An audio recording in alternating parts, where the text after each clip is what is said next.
Hello दोस्तों, नमस्कार। मौसम चलावास में आपका स्वागत है। बात करेंगे राजस्थान के मौसम की, जिसमें आपको बताएंगे कि आज 10 जुलाई का मौसम हाल कैसा रहेगा। तो इसमें आप देख सकते हैं कि मुल्तान के दक्षिण पश्चिमी क्षेत्रों के आसपास एक चक्रवाती हवाओं का क्षेत्र बना हुआ है, जो लगातार मध्य या उत्तरी जो पाकिस्तान का क्षेत्र है वहाँ से लगाकर दक्षिण पाकिस्तान तक, या कभी ये बीकानेर और जोधपुर संभाग के आसपास बना रहता है, जो कि बना हुआ है। और ट्रफ जो है गंगानगर के उत्तर से होकर दिल्ली और जो उत्तर प्रदेश के लगभग उत्तरी तराई वाले क्षेत्र हैं वहाँ से होते हुए बिहार और जो झारखंड तक के क्षेत्र हैं वहाँ से होते हुए बंगाल की खाड़ी तक जा रही हैं। हवाओं की गति जो है दक्षिण पश्चिमी शुरू हो गई राजस्थान में, और जो गुजरात से होते हुए जो सिस्टम आगे निकला था वह अब चक्रवाती हवाओं के क्षेत्र के रूप में ओमान की तरफ बढ़ चुका है। यानी ओमान और आसपास के क्षेत्रों में, अरब देशों में ज़्यादा बारिश करेगा, मूसलाधार बारिश हो सकती है उन क्षेत्रों में। लेकिन उसका जो प्रभाव है वो गुजरात पे अब बिल्कुल कम हो गया है। तो अब गुजरात और राजस्थान में जो है दक्षिण पश्चिमी हवाओं का प्रभाव बढ़ गया। उसकी वजह भी है कि जो चक्रवाती हवाओं का क्षेत्र मुल्तान के आसपास है उसका भी प्रभाव जो है अब यहाँ पर बढ़ गया है। तो अब दक्षिण पश्चिमी हवाएं लगभग 4-5 दिनों तक 35 से 40 किलोमीटर प्रति घंटे की रफ्तार से अलग अलग भागों में चलेगी।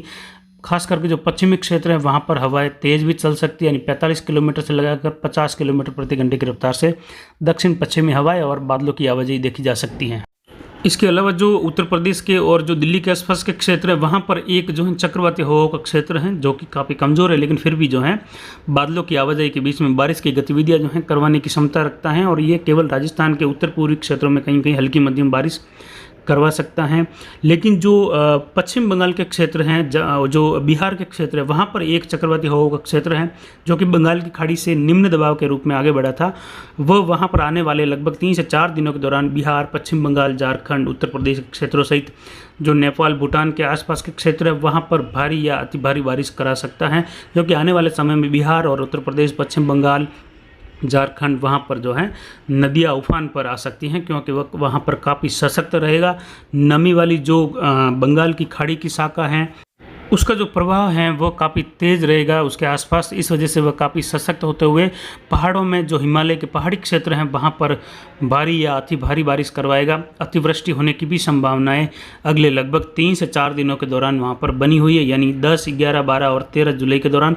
14 जुलाई से बारिश में कमी देखने को मिल सकती है थोड़ी थोड़ी। फिलहाल बात करते हैं राजस्थान के दक्षिण पश्चिमी क्षेत्रों की कि यहाँ पर मौसम कैसा रहेगा अगले 24 घंटों के दौरान। यहाँ पर देखा जाए तो पाली, जालोर, सिरोही के क्षेत्रों में देखा जाए तो बादलों की आवाजाही देखी जाएगी। दिन में लगभग मौसम शुष्क रहेगा, लेकिन सिरोही और जालोर के जो दक्षिण पूर्वी क्षेत्र हैं, जालोर के वहाँ से लगाकर सिरोही, उदयपुर, राजसमंद से सटे हुए क्षेत्रों में कहीं कहीं जो है हल्की तेज़ बारिश होने की संभावना रहेगी, जो कि पश्चिमी, दक्षिण पश्चिमी हवाओं के साथ। और जो है जो बादलों की आवाजाही हैं वो भी जो दक्षिण पश्चिमी क्षेत्रों से होती रहेगी, और उन्हीं बादलों से जो है हल्की छितरी, कुछ जगह तेज़ बारिश जैसी गतिविधियाँ अगले 3 से 4 दिनों के दौरान ये कह सकते हैं। 12-13 जुलाई तक सिरोही, लगभग सिरोही के सभी तहसीलों में लगभग सुबह 4 बजे से लगाकर दोपहर के बीच तक भी ऐसी गतिविधियाँ हो सकती है, कभी कभी जो हैं दोपहर के बाद तक भी। तो ऐसी गतिविधियाँ जो हैं ये रहेगी। ये वही बादल हैं जो गुजरात पर बना हुआ सिस्टम आगे बढ़ा था, और वहाँ पर जाकर वो जैसे ही कमज़ोर हुआ तो सारे बादल जो हैं दक्षिण पश्चिमी हवाओं के साथ साथ वापस गुजरात से होते हुए राजस्थान के बाड़मेर के दक्षिण पश्चिमी, जालोर, सिरोही और जो है पाली तक के क्षेत्रों में प्रवेश करेंगे, और वहाँ पर जो है हल्की छितरी बारिश की गतिविधियाँ रहेगी। ये पश्चिमी हवाओं के बादल रहेंगे, जो कि बिना मेघ गर्जन के और बिना बिजली की चमक के साथ ही बारिश की गतिविधियाँ देखने को मिलेगी, जो कि एक बड़ी मानसूनी शाखा के रूप में अरावली के सारे गुजरते हुए बारिश करवाएगी। तो जो सिस्टम या जो गतिविधियाँ हैं जालोर के दक्षिण पूर्व, जसवंतपुरा, मालवाड़ा यहाँ पर कम देखने को मिली थी, सिरोही के क्षेत्रों में भी कम रही। तो ये जो समय रहेगा अगले 3-4 दिनों का, उसमें जो है कहीं कहीं तेज़ बारिश जैसी, यानी लगभग बहुत ज़्यादा भी बारिश इसमें नहीं होगी, लेकिन हर दिन 24 घंटों में संभावना रहेगी 5 से 7 मिलीमीटर या कुछ एक जगह 10 मिलीमीटर जैसी बारिश करवाने की। तो लगभग 10, 11, 12 और 13 जुलाई के दौरान बारिश की गतिविधियाँ यहाँ पर होने की संभावना रहेगी। और ये ज़्यादातर देखा जाए तो सुबह के समय में होती है, जब भी कोई सिस्टम बड़ा पास से होकर या अन्य राज्य के पास से होकर निकलता है, जब बारिश की गतिविधियाँ होती हैं मेघ गर्जन के साथ, उसके लगभग 3 से 4 दिनों बाद जब उसका असर कम होता है तो वही बादल जो हैं बिखरते हुए, यानी जो पावर के रूप में घड़ी की विपरीत दिशा में घूमते हुए बारिश करवाते हुए जाते हैं एक सिस्टम के सारे या सिस्टम के साथ में मिलकर। जब सिस्टम कमज़ोर हो जाता है तो पूरे जो बादल हैं वहाँ से बिखर कर इन हवाओं के साथ साथ बहते हुए जहाँ पर ये हवाएं बहती हैं उन हवाओं के साथ साथ पहुँच जाते हैं, और बारिश की गतिविधियाँ वहाँ पर आने वाले समय में करवाते हैं 2-3-4 दिनों के दौरान। तो ये बारिश की गतिविधियाँ बहुत ज़्यादा भी देखने को नहीं मिलेगी, लेकिन 5 से 7 mm और ज़्यादातर जो है लगभग 1 से 2 mm या 3 mm तक की बारिश की गतिविधियाँ करवाने की क्षमता रखते हैं। तो आने वाले समय में देखा जाए तो राजस्थान के दक्षिण पश्चिमी और कुछ जो है दक्षिण पूर्व राजस्थान में बारिश की ऐसी गतिविधियाँ देखने को मिल सकती है, जिसमें 10, 11, 12 और 13 जुलाई के दौरान देखने को मिलेगी। बाकी के क्षेत्रों में देखा जाए तो जो बाड़मेर, जोधपुर का जो पश्चिमी उत्तरी क्षेत्र है या जो जैसलमेर का, वहाँ पर मौसम लगभग बादलों की आवाजाही के बीच में शुष्क रहेगा। हालांकि इक्का दुक्का स्थानों पर कहीं कहीं मेघ गर्जन या छुटपुट बारिश देखने को मिल सकती हैं, जो कि मानसूनी समय में ऐसी गतिविधियाँ देखने को मिलती हैं। जब भी नमी वाली हवाएं बनी रहती हैं, बादलों का निर्माण हो जाता है कहीं पर, तो वहाँ पर विशेष कोई गतिविधियाँ या स्थानीय छोटा सिस्टम बनने पर भी 1-2 गाँवों में या 4 गाँवों में कहीं कहीं मेघ गर्जन के साथ बारिश की गतिविधियाँ होने की संभावना रहती हैं। तो फिलहाल देखा जाए तो कोई विशेष गतिविधियाँ बाकी के जिलों में नहीं रहेगी। इसके बाद में बात करते हैं राजस्थान के दक्षिण पूर्व जिलों की। यहाँ पर भीलवाड़ा, राजसमंद, उदयपुर, डूंगरपुर, बांसवाड़ा, प्रतापगढ़, चित्तौड़गढ़, कोटा, बूंदी, बारां, झालावाड़ सभी क्षेत्रों में देखा जाए तो ऐसे ही जो है अगले 3-4 दिनों के दौरान हल्की छितराई बारिश, कुछ मध्यम तरह की बारिश यानी लगभग 10 मिलीमीटर तक की बारिश या कहीं कहीं 15 मिलीमीटर तक की बारिश उदयपुर शहर से लगाकर आसपास के क्षेत्रों में, राजसमंद, डूंगरपुर, बांसवाड़ा, चित्तौड़गढ़, भीलवाड़ा, कोटा, बूंदी, बारां, झालावाड़ इन क्षेत्रों में जो है 10, 11, 12, 13 जुलाई के दौरान देखने को मिल सकती हैं। बाकी कोई खास गतिविधियाँ ज़्यादा नहीं रहेगी, लेकिन फिर भी जो है ये दक्षिण पश्चिमी हवाओं के साथ साथ जोधपुर संभाग, उदयपुर, कोटा और अजमेर संभाग तक जो है हल्की छितराई बारिश सुबह 4 बजे से लगाकर दोपहर 1-2 बजे तक के दौरान देखने को मिल सकती है। लेकिन अच्छा दायरा जो है वह जालोर के बॉर्डर वाले क्षेत्र जो गुजरात से और सिरोही के हैं, कुछ जो हैं उदयपुर, राजसमंद, डूंगरपुर, बांसवाड़ा इन क्षेत्रों में जो है 11-12 तारीख के आसपास थोड़ी सी बारिश में तेज़ी रह सकती है। यानी बहुत तेज़ बारिश की उम्मीद नहीं कर सकते, लेकिन फिर भी जो है 10 से 15 मिलीमीटर तक की बारिश की गतिविधियाँ भी यहाँ पर देखने को मिल सकती हैं। ऐसी बारिश जो है ये ज़्यादातर खंड बारिश के रूप में थोड़ी कम रहेगी, थोड़ा लंबा दायरा हो सकता है इसमें, लेकिन फिर भी जो है हल्की छितराई बारिश ही देखने को मिलेगी।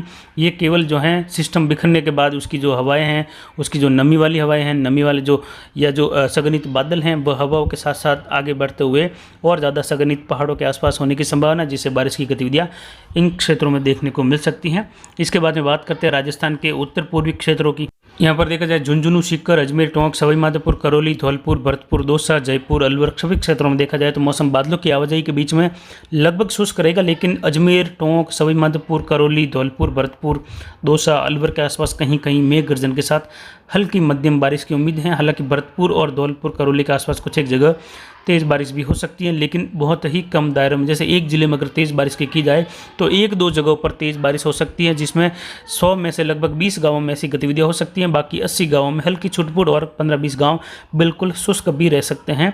बाकी कोई खास विशेष गतिविधियाँ फिलहाल यहाँ पर देखने को नहीं मिलेगी। ट्रफ भी हैं, वह काफ़ी उत्तरायण हो चुकी है, यानी जो पंजाब हरियाणा के मध्य क्षेत्र हैं या दक्षिण मध्य क्षेत्र है वहाँ से होते हुए गुजर रही है। फिलहाल वहाँ पर नमी वाली हवाओं का दायरा भी ट्रफ के आसपास इतना नहीं पहुँच रहा है। यानी जो जयपुर, सीकर, झुंझुनू यहाँ पर देखा जाए तो कोई खास विशेष गतिविधियाँ देखने को नहीं मिलेगी। हालांकि इक्का दुक्का स्थानों पर या कहीं कहीं दोनों तीनों जिलों में जो है मेघ गर्जन के साथ बारिश हो सकती है, लेकिन यहाँ पर देखा जाए तो कोई खास गतिविधियाँ नहीं होगी। ये दायरा ऐसा रहेगा कि जैसे शहर में बारिश हो गई जयपुर, तो आसपास के गाँव में बिल्कुल बारिश की उम्मीद नहीं रहेगी, क्योंकि अब यहाँ पर कोई भी सिस्टम विशेष सक्रिय नहीं है, न उसका असर यहाँ पर देखने को मिल रहा है। जो उत्तर पूर्वी राजस्थान के आसपास से होकर पंजाब हरियाणा की ओर बढ़ना था, वह सिस्टम भी कमज़ोर हो चुका है और वह भी पश्चिमी उत्तर प्रदेश के आसपास जो है बना हुआ है, और ट्रप के आसपास से होकर वह भी सिस्टम जो है वहाँ पर पश्चिमी उत्तर प्रदेश के आसपास भी हल्की मध्यम तेज़ बारिश करवा सकता है। उससे सटा हुआ जो हरियाणा और उत्तराखंड का क्षेत्र है वहाँ पर भी बारिश की गतिविधियाँ कहीं कहीं तेज़ हो सकती हैं। इसके बाद में बात करते हैं राजस्थान के उत्तर पश्चिमी क्षेत्रों की। यहाँ पर गंगानगर, हनुमानगढ़, चूरू, नागौर, बीकानेर के क्षेत्रों में देखा जाए तो मौसम लगभग बादलों की आवाजाही के बीच में शुष्क रहेगा। तापमान एक बार फिर से यहाँ पर बढ़ता हुआ देखा जा सकता है। गंगानगर, हनुमानगढ़ के आसपास यानी वहाँ पर लगभग 42 से 43 डिग्री तक तापमान जा सकता है। अभी भी वहाँ पर देखा जाए तो आज 10 जुलाई के हिसाब से देखा जाए तो कोई मानसूनी विशेष गतिविधियाँ यहाँ पर देखने को नहीं मिल रही हैं। तो ऐसा मान सकते हैं कि जो भारतीय मौसम विभाग ने जो तारीखें बदली हैं मानसून आने की, वो लगभग जो है कह सकते हैं कि वह सही नहीं है। जो 15 जुलाई के आसपास थी या तो आप उसको 10 तारीख तक कर सकते थे या फिर 15 जुलाई के आसपास ही ठीक थी, लेकिन जो मानसून जाने की तारीखें हैं उसमें बदलाव हुआ है जो काफ़ी सही है, 17 सितंबर तक की है। लेकिन उसमें भी जो है देखा जाए तो 17 सितंबर तक भी मानसून की वापसी यहाँ पर पश्चिमी राजस्थान से नहीं होगी, वो भी जो है लगभग 25 से 30 सितंबर के आसपास या उसके बाद में हो सकती हैं इस साल भी। क्योंकि मानसून लेट आ रहा है और लेट जा रहा है। लेकिन खास करके यहाँ पर तारीखें जो है 5 जुलाई को की गई, इस वजह से किसानों में भी थोड़ी सी असमंजस है कि 5 जुलाई को ही मानसून आएगा, तो उस वजह से थोड़ा सा इसमें फिर से जो है कुछ देखने की ज़रूरत पड़ेगी मौसम विभाग को भी। और यहाँ पर देखा जाए तो गंगानगर, हनुमानगढ़, बीकानेर, चूरू में लगभग मौसम बिल्कुल शुष्क और साफ रहने की उम्मीद है। और नागौर के आसपास कहीं कहीं एक आध स्थानों पर छुटपुट बौछारें गिर सकती हैं। बाकी बीकानेर और चूरू में भी कहीं कहीं एक आध स्थानों पर बौछारें या बूंदाबांदी हो सकती हैं, जो कि स्थानीय विशेष सिस्टम की वजह से भी गर्मी के मौसम में भी हो सकता है। लेकिन अभी तो मानसून की गतिविधियाँ चल रही है, तो ये तो होना एक जो है आम बात होती है। लेकिन ये कोई विशेष बारिश के दायरे में नहीं होगा, क्योंकि अब पूरे पश्चिमी राजस्थान सहित लगभग पूर्वी राजस्थान में भी, उत्तर पूर्वी राजस्थान में भी बारिश में कमी आएगी, केवल दक्षिणी और दक्षिण पूर्व राजस्थान के इलाकों को छोड़कर। तो यहाँ पर देखा जाए तो गंगानगर और हनुमानगढ़ में बारिश की उम्मीद केवल 11 और 12 जुलाई के आसपास से की जा सकती हैं, क्योंकि 11 जुलाई को लगभग शाम के समय एक पश्चिमी विक्षोभ उत्तर भारत के राज्यों में दस्तक देगा। हालांकि वो कमज़ोर भी नहीं है और इतना मजबूत भी नहीं है, वह मध्यम है। तो गंगानगर, हनुमानगढ़, चूरू, कुछ बीकानेर के उत्तरी क्षेत्रों में भी जो है हल्की मध्यम कुछ तेज़ बारिश दे सकता है। यानी लगभग गंगानगर शहर, सादुल शहर, फाजिल्का, बठिंडा और जो हिसार, सिरसा, इन क्षेत्रों के आसपास मध्यम कहीं कहीं तेज़ बारिश जैसी गतिविधियां दे सकता है लगभग अगले 72 घंटों के आसपास से लगाकर 96 घंटों में। यानी अगर यहाँ पर बारिश की बात करें तो लगभग 11 तारीख की रात्रि से लगाकर 12 और 13 जुलाई के दौरान बारिश की गतिविधियाँ हो सकती हैं। उसके बाद में यहाँ पर मौसम बिल्कुल शुष्क और साफ होने की उम्मीद है। फिलहाल देखा जाए तो ITC-Z भी जो है अब उत्तर भारत के क्षेत्रों पर बनेगी, और ये लगभग 10 से लगाकर 15 जुलाई के आसपास ये उत्तर भारत के क्षेत्रों पर शिफ्ट हो जाती हैं। तब जो है मानसून व्यवस्थित हो जाता है, ज़्यादा उथल पुथल यानी कहीं ज़्यादा कहीं कम ऐसी बारिश नहीं होती है। फिर व्यवस्थित बारिश लगभग पूरे राजस्थान में भी होने की उम्मीद की जा सकती है, जब अच्छे सिस्टम जो है ITC-Z पर यानी इंटर ट्रॉपिकल कन्वर्जेंस जोन, वहाँ पर दो पवनें आपस में मिलती हैं, यानी व्यापारिक पवनें जिन्हें हम कहते हैं, वो वहाँ पर मिलती रहेगी। आने वाले समय में अच्छे सिस्टम विकसित होने की संभावना ITC-Z के उत्तर भारत के पूर्व से लगाकर पश्चिम पर सेट होने के बाद ही बनती हैं। जैसे कि 20 जुलाई से लगा, यानी जब 20 जुलाई के आसपास की बात की जाती है तो 1-2 दिन ऊपर नीचे, यानी 18 से लगाकर 22 जुलाई के आसपास सिस्टम अच्छे से विकसित होना शुरू होते हैं। और राजस्थान में लगभग 20 जुलाई के आसपास से पूर्वी राजस्थान से बारिश की गतिविधियां आगे बढ़ती हुई रहती हैं, और मानसून की अच्छी गतिविधियां जो हैं राजस्थान में आगे बढ़ती रहती है। फिलहाल देखा जाए तो कोई भी ऐसा सिस्टम अभी तक ऐसा नहीं आया जो सीधा राजस्थान को हिट करते हुए आगे बढ़े, जिसमें पूरे राजस्थान में एक साथ उत्तर से दक्षिण, पूर्व से पश्चिम बहुत अच्छी बारिश देखने को मिलेगी, जिसकी उम्मीद थी गुजरात वाले सिस्टम की कि ये बाड़मेर से होते हुए राजस्थान में प्रवेश करेगा। लेकिन आखिरी समय में ये सीधा गुजरात से होते हुए, अरब सागर से होते हुए ओमान देश की ओर निकल गया, जिस वजह से काफ़ी ज़्यादा जो है बारिश की कमी राजस्थान के क्षेत्रों में देखने को मिली। लेकिन आने वाले समय में उम्मीद है कि ITC-Z के कारण काफ़ी अच्छे सिस्टम जो है राजस्थान के पूर्वी क्षेत्रों से होते हुए पश्चिम की और उत्तर की ओर बढ़ते हुए रहेंगे, और अच्छी बारिश की गतिविधियाँ 20 जुलाई से लगाकर 31 जुलाई के बीच में पूरे राजस्थान में उत्तर से लगाकर दक्षिण और पूर्व से पश्चिम की ओर देखने को मिलेगा, क्योंकि वहाँ पर ITC-Z का जो है प्रभाव बन जाता है, उसका प्रभाव भी रहता है, तो वहाँ पर सिस्टमों की आवाजाही बढ़ जाती हैं। दो पवनें भी लगातार वहाँ पर चलती रहती हैं, आपस में मिलती हैं, गर्म और ठंडी हवाएं, तो बारिश का दायरा भी जो है राजस्थान, पंजाब, हरियाणा से होता हुआ मध्य प्रदेश, उत्तर प्रदेश, बिहार, महाराष्ट्र, गुजरात, इन क्षेत्रों में बढ़ जाता है उस समय। तब दक्षिण भारत में बारिश की गतिविधियों में कमी देखी जाती है। लेकिन लगभग जो सितंबर की शुरुआत होती है उस समय से ITC-Z जो है लगभग भारत के दक्षिणी क्षेत्रों के आसपास खिसक जाती हैं, कह सकते हैं। 20 अगस्त के बाद में थोड़ी सी इसकी स्थिति धीरे धीरे दक्षिणायन होने लगती हैं। जैसे ही 10 सितंबर के आसपास का समय आता है तो ITC-Z जो है लगभग दक्षिण भारत पर शिफ्ट कर जाती हैं, और जो मध्य से लगाकर जो पूर्व तक क्षेत्र हैं, पश्चिम तक क्षेत्र हैं, यहाँ पर ITC-Z नहीं होने से फिर मानसून की गतिविधियों में कमी आने लगती हैं। फिर बड़े दायरे में बारिश होती है, लेकिन फिर भी जो है एक साथ 2-3 राज्यों में बारिश की गतिविधियाँ देखने को नहीं मिलती हैं। और आगे जल्द ही हम ऐसा एक वीडियो बनाएंगे जिसमें किसानों के मन में फैली अकाल जैसी भावनाओं को दूर करने के लिए जो भौगोलिक स्थितियां हैं, जो मानसून की गतिविधियां होती हैं, उसको बताने की कोशिश करेंगे, जिसमें जो है किसानों में इसमें विश्वास बढ़ेगा और आत्मबल भी बढ़ेगा कि मानसून इस बार अच्छा रहेगा। तो अभी की जानकारी के लिए इतना ही। आगे की जानकारी के लिए बने रहे हमारे चैनल पर। नमस्कार, जय हिंद, जय भारत।